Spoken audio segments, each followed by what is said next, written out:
1902 সালে নভেম্বর মাসে মিসিসিপিতে শিকারে বেরিয়েছিলেন মার্কিন প্রেসিডেন্ট থিওডর রুজভেল্ট। মিসিসিপি এবং লুইসিয়ানার সীমান্ত সমস্যা নিয়ে জর্জরিত তখন তিনি। অনেকক্ষণ খুঁজেও সেদিন ভালো কোনো শিকার পাননি রুজভেল্ট। এদিকে নিষ্পিস করছে রাইফেলের ডগা। প্রেসিডেন্টকে খুশি করতে তার সঙ্গী সাথীরা ধরে আনেন এক লুইসিয়ানা কালো ভল্লুকছানা, কিন্তু গাছে গুঁড়িতে বেঁধে রাখা ভল্লুকছানার ওপর গুলি চালাতে মন চায়নি রুজভেল্টের। ছোট্ট ছানাটিকে ছেড়ে দেন তিনি। Drawing the line in Mississippi কার্টুনেই এই গল্প তুলে ধরেন Washington Star cartoonist Clifford Berryman. ছবিতে তিনি আঁকেন টেডি রুজভেল্ট রাইফেল হাতে দাঁড়িয়ে আছেন, তার পেছনে পুচকে এক ভাল্লুকছানা।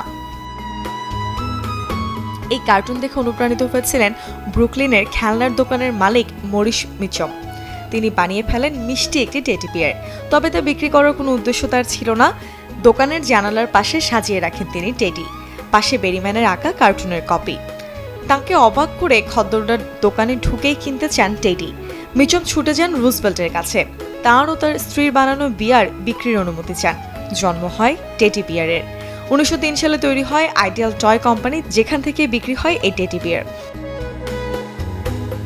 ধীরে ধীরে টেডি বিয়ার ভালোবাসার কোমলতার প্রতীক হয়ে ওঠে, যার ফলে 10 ফেব্রুয়ারি টেডি ডে হিসেবে পালিত হয়। মোটসনৈশী, চ্যানেল 24।